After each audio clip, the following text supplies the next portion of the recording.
Welcome back to Tech, Tesla, and Trends. Tonight is a tech night looking at SpaceX, another one of Elon's companies.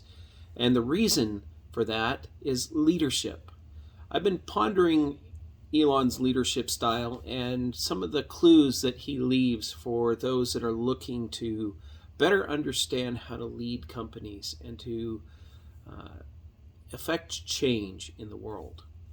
In this case, Gwynne Shotwell is one of the more important figures at SpaceX. She is the chief operating officer and president and has been an early employee and probably one of the most influential hires from a business operations perspective.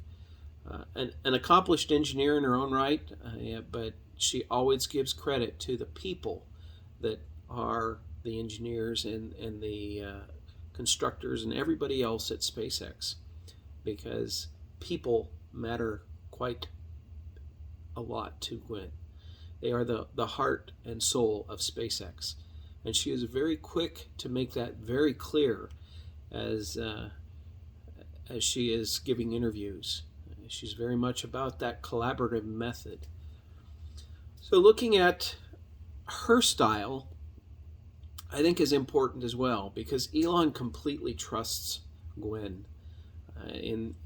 There is a relationship, a working relationship of over 20 years now between those two, and it is a functional, stable,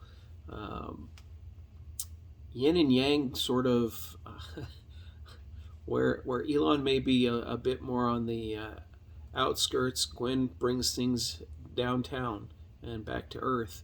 Yet in other areas, Gwynne has a vision for interstellar for SpaceX, whereas Elon's focus is interplanetary. And you look at the combination that those two personalities are, and they really do work well together. This is important in senior leadership teams. They need to work well together. There has to be understanding and trust in that relationship. They may not like each other per se. They may have fundamental differences, but they have to at least be able to trust and appreciate the differences that each brings. So looking at what Gwynne holds of value is taking risks.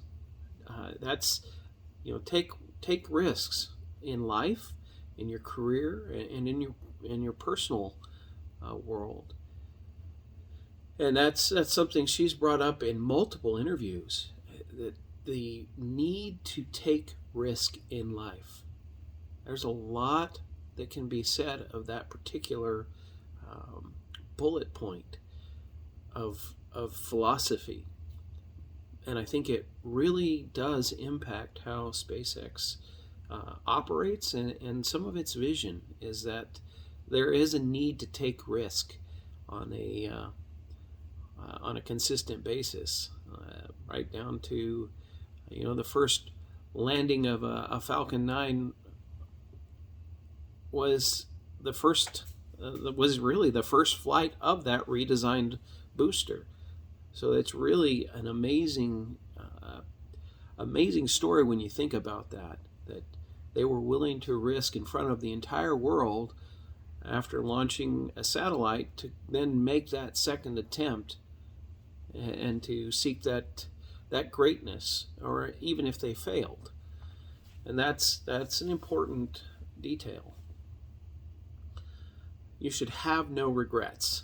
And that's something that Gwynne emphasizes consistently in her speaking engagements with people. Is you really have to just go for it, work, and have no regrets about what you're doing.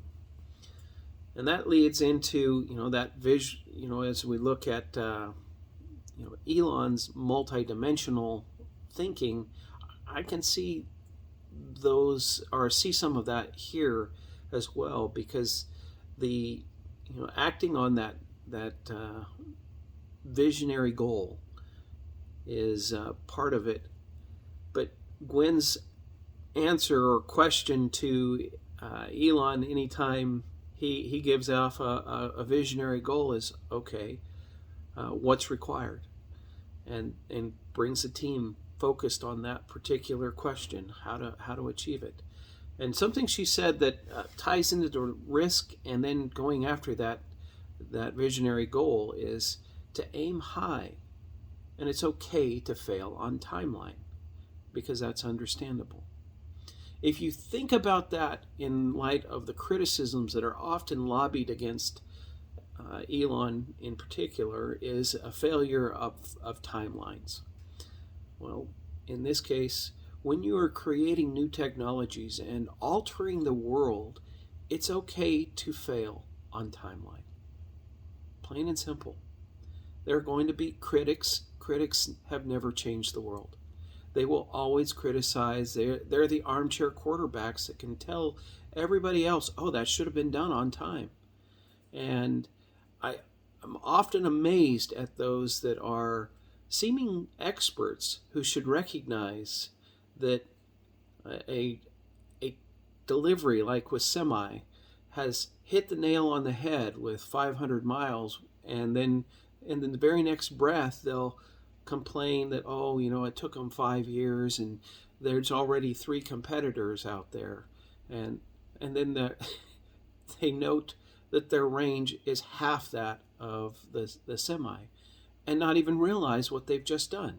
Their criticism of a timeline has failed to recognize the most important detail: success of the goal. That's one of that's a soapbox that I find myself on often. Moving on to decisions. Decisions must happen, and what Gwynne looks at is, she listens to her people and has them collect data, and if data is necessary, then they review it, and then it's decide and go. There's no hemming and hawing and back and forth and wringing the hands and, oh, I just don't know. You just have to make a decision. It's the only way. Timing, is a next point here, that you're going to make mistakes. You can't perfectly time everything. And there's no way that you can know the future or how things are going to play out. And you just have to be honest with yourself when you're picking a path, and recognize that maybe you make it, maybe you don't. And then if you screw up or you make a mistake, you have to admit that you made a mistake. And the sooner you recognize that, or the sooner you touch base with the people you work with and offer ways of helping that, or helping them to recognize those timing issues, that's what it's about, is helping each other to make the most effective use of time. And then looking at principle 4 there of the multidimensional thinking is reasoning. And when you look at reasoning, that's where that data comes in. She's reasoning with the information in hand, operating from first principles thinking, and then avoid that helps you to, as Elon has said, avoid building on faulty ground. And that's a critical detail that is often overlooked. If the people who are leading your teams are aware and are engineers themselves, they can help to avoid logic mistakes that occur when groupthink begins to creep into a team. So it's important, and that really does matter. And as far as like the people, where that ties back in, obviously that's the 5th principle that Elon's multidimensional thinking, and that's your resources and your people. And it's very clear that Gwynne loves her people. That the employees of SpaceX are people that she loves, and she desires for them to succeed, and she carries on about that in great detail in quite a few interviews, that the people of SpaceX are the reason it succeeds. They are. It's not her and it's not Elon. They're there. They're both there to serve the people, to make sure that they have all of the roadblocks removed, so that they can achieve the goals of SpaceX. And looking at the next item there, there was a quote that she had that really ties into the manufacturing, that item number 7 there, of multidimensional thinking, which is we are more focused on the system to build the system. And that was in context of space, or of Starship. And that really does matter. With Starship, you're seeing a very different development cycle. And some people have been very critical of it, that why are they building multiples of these when they don't even know if that'll work or this will work?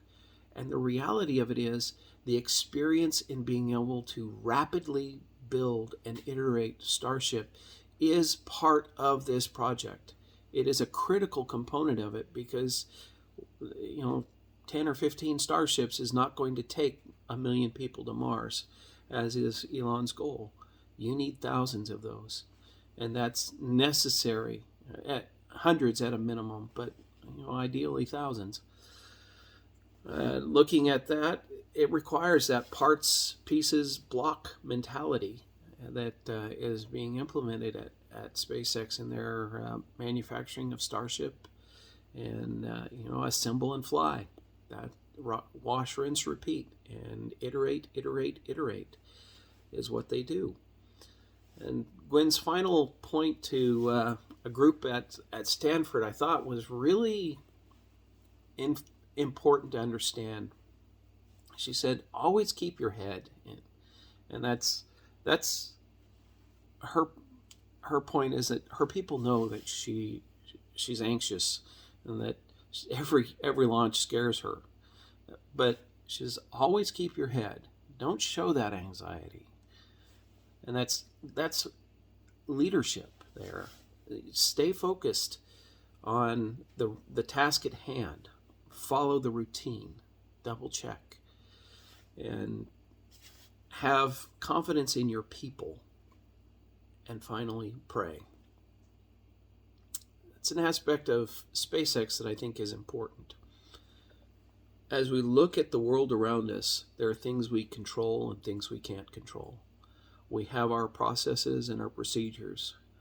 But even as you get to the end of it all, once you've done everything you can do, it doesn't hurt to pray. So there's going to be some that disagree with those points that I've pulled out from observing Gwynne Shotwell, but I think that there's a lot of value to be gained from studying Gwynne and her accomplishments. She is truly an impressive leader in this world today, and there's a lot of not only business lessons to be pulled from her life, but just inspirational in many ways, and a heck of a good sense of humor too, to boot. So I'd love to hear from you what you think I got right in this particular one, things that Gwynne does really well, or maybe you've got something you think I missed, or that I've not quite portrayed properly for how Gwynne leads. I'd love to hear from you in the comments. As many of you know, I strive to answer your questions, and I appreciate every one of you. So we'll have a great night, and I'll talk to you tomorrow, and we'll go from there.